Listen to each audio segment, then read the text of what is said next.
Gauthier Lebret, Marine Le Pen dénonce la stratégie de la peur qu'elle attribue au président Macron. Alors je crois qu'il n'y aura pas de pénurie de Kleenex dans les semaines qui viennent et que ça ne va pas être transformé en usine d'armement. Mais ce que souligne Marine Le Pen, c'est ce que dit Hervé Morin depuis plusieurs jours. Charles Millon ce matin, l'ancien ministre de la Défense, Henri Guénaud, c'est qu'il y a une instrumentalisation du conflit à des fins de politique intérieure. Revenir sur le devant de la scène. À chaque fois, ça marche. 4 points de plus dans les baromètres d'opinion pour Emmanuel Macron le week-end dernier. C'est le fameux effet drapeau. Quand ça va mal, vous vous tournez vers la figure d'autorité. C'est sa dernière campagne présidentielle. C'était le thème unique de sa campagne. Il est entré très tard en campagne après l'invasion russe en Ukraine. Je suis désolé, mais cette image que je revois et qu'on va décrire pour les auditeurs d'Europe 1, où il serre les mains de tous les chefs d'état-major des pays alliés, au moment où en Arabie Saoudite on parle de paix avec les représentants ukrainiens et les représentants américains, il y a une sorte de hiatus. Pourquoi vous réunissez les chefs d'état-major si ce n'est pour vous préparer au pire ? Pour préparer la défense européenne. Et là, je me tourne vers Louis Gauthier. C'est pas antinomique en réalité. Je ne le crois pas, mais je pense que c'est un peu normal. Le président de la République, il est chef des armées. Il accueille les responsables militaires qui sont réunis à Paris par le chef d'état-major des armées françaises. Il faut d'ailleurs distinguer, je pense, les plans politiques et le plan militaire. Et cette réunion, elle est essentiellement pour but, sur des propositions franco-britanniques, d'étudier quelles pourraient être les garanties accordées par les pays qui sont réunis ici. Et je constate qu'il y a des pays européens, mais il y a des pays non européens. Il y a le Canada, il y a l'Australie qui est représentée. Ce qui donne d'une certaine manière, nous étions seuls. Il est plutôt du côté de Washington que du côté des Européens et même de l'ensemble des alliés transatlantiques qui se trouvent aujourd'hui réunis à Paris, en comprenant bien que la question du cessez-le-feu qui est discutée en Arabie Saoudite implique que dans la durée, on parvienne à une stabilisation des accords sur le vieux continent et une stabilisation de la paix en Europe. On va aller à l'école militaire rejoindre Dounia Tangour et Jean-Laurent Constantini. Bonsoir à tous les deux. La réunion avec les chefs d'état-major se poursuit en ce moment même. On sait de quoi ils discutent très précisément, Dounia ?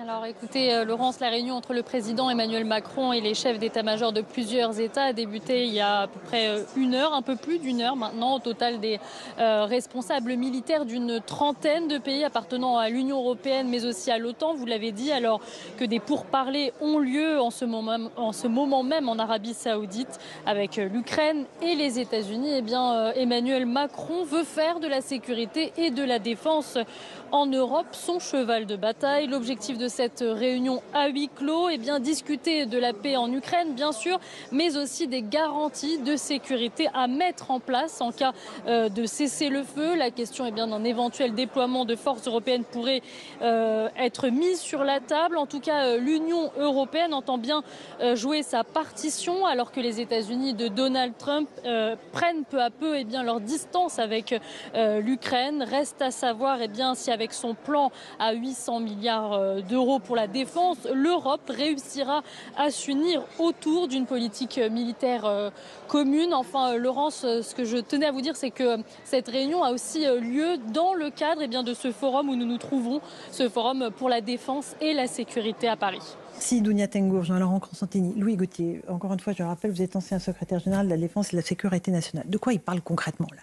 Est-ce qu'il parle d'une force d'intervention qu'on va envoyer en Ukraine, d'une no-fly zone, c'est-à-dire qu'on gèle le survol aérien ? De quoi il parle, ces chefs d'état-major ? Alors, les chefs d'état-major, ils vont sans doute parler des propositions techniques qui sont la surveillance aérienne, une no-fly zone, la possibilité d'assurer une surveillance maritime et quelles pourraient être des forces à terre sur le territoire ukrainien ou à la périphérie qui permettent de baquer en fait les forces ukrainiennes sur ce que sera la ligne de cessez-le-feu au-delà des zones de démilitarisation. C'est de ça dont ils vont parler. Et donc c'est pour ça d'ailleurs que cette réunion, on ne la voit pas, c'est une réunion qui est technique. Les images, elles sont symboliques. Mais il y a d'une certaine manière, vous compariez les deux événements en Arabie Saoudite et à Paris, quelque chose de décalé. Parce que cette réunion des chefs militaires, elle va permettre de proposer des solutions qui seront ensuite à adopter par les chefs d'État et de gouvernement qu'ils voudront.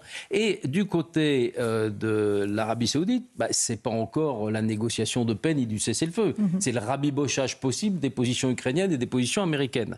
Donc, il est possible que cet accord on parle de paix quand même en Arabie Saoudite, on parle pas d'autre chose. On parle d'abord de l'unité ou d'une réconciliation entre les Américains et les Ukrainiens, première étape avant qu'on aille discuter avec les Russes de ce que pourrait être une solution d'un cessez-le-feu. Et pour l'instant, les seuls qui n'abattent aucune carte, ni symbolique ni concrète, ce sont finalement les Russes qui restent sur leur quant à soi en attendant de voir venir les propositions, de discuter les garanties, etc., etc. Ce sont les grands gagnants, là. C'est eux qui se frottent les mains, en réalité.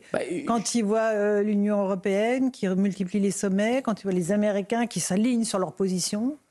Je pense que la manière dont se terminera la guerre montrera que, effectivement, ils ont, en termes politiques, la possibilité d'habiller en une victoire, ce qui est quand même une entreprise extrêmement piteuse, des centaines de milliers de morts, une économie qui s'est convertie dans l'urgence de la fabrication d'armements, mais qui a perdu aussi beaucoup, un appauvrissement. Donc les historiens tireront les conclusions de ça. Mais dans toute guerre, ce qui compte finalement, c'est l'image finale de qui remporte l'épreuve de volonté. Et là, les Américains, d'une certaine manière, en abandonnant l'Ukraine et en prenant une clé de bras dans le dos aux Européens, semblent plutôt donner cette victoire à M. Poutine.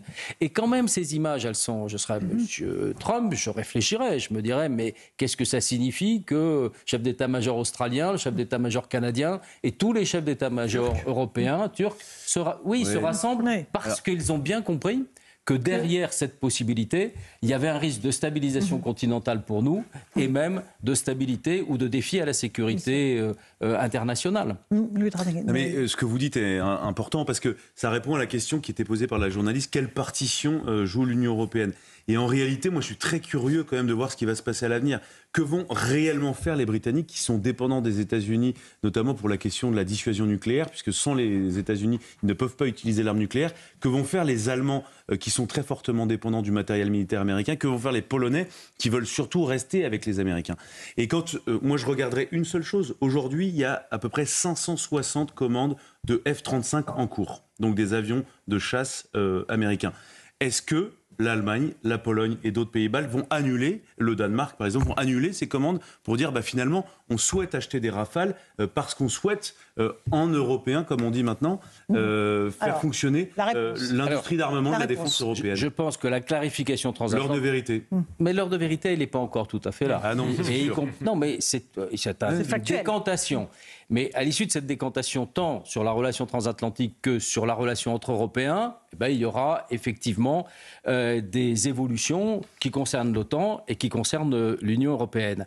Ensuite, je crois que ça a été dit par Hervé Morin tout à l'heure, confondons pas les horizons. Il y a un horizon court-termiste qui sont les garanties données à l'Ukraine, mais qui peuvent servir d'effet de levier pour montrer que les Européens sont quand même capables de faire quelque chose. Déployer 30 000 hommes autour de l'Ukraine, c'est pas rien. Assurer la sécurité aérienne de l'Ukraine, ce n'est pas rien. Et donc, assurer le commandement de cette opération, on ne l'aurait jamais fait à un tel niveau, ce n'est pas rien, mais c'est un effet de levier, c'est un départ. Après, la défense européenne, mais c'est un horizon qui est forcément lointain. Aujourd'hui, c'est l'armée française. Hein. Non, mais si on parle simplement et franc, il n'y a pas d'autre armée qui sort des frontières de ces pays. Ce qui est paradoxal, c'est que sur l'Ukraine, vous voyez finalement les Britanniques qui s'interrogent, qui ont toujours été à la jointure entre l'Union européenne et les États-Unis, s'interroger et faire quand même un pas dans la direction des Européens, après qu'ils aient fait un grand pas pour s'en détacher sur le Brexit.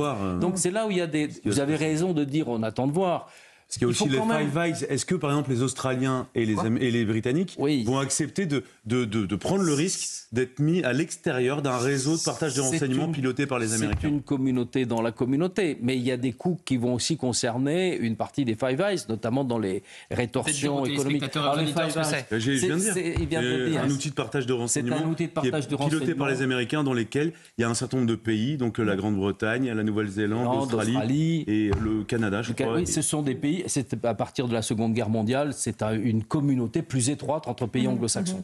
Mais je pense que cette décantation, ces clarifications, elles vont avoir lieu. On repart quand même sur quelque chose de positif, qui est quand même la stabilisation du continent, qui est la recherche du cessez-le-feu, de la paix. on va pas faire. La Russie n'est pas notre ennemi. On n'entre pas en guerre contre la Russie. En revanche, il faut établir une ligne de force contre la Russie. Et c'est une ligne de force qui se construit forcément dans la durée pour ramener les Russes à un comportement moins agressif, peut-être un jour de nouveau coopératif avec nous, parce que on comprend bien que toutes ces perturbations, ces guerres, ces conflits en Géorgie, en Crimée, en Ukraine, sont des perturbations fondamentales et qu'à côté des conflits, il y a aussi des actions d'intimidation, de provocation. Il y avait ce matin la sortie du rapport de l'ANSSI sur les dangers cyber, où on voit bien que ce sont nos hôpitaux qui sont exposés, ce sont des systèmes de sécurité qui peuvent être mis en danger.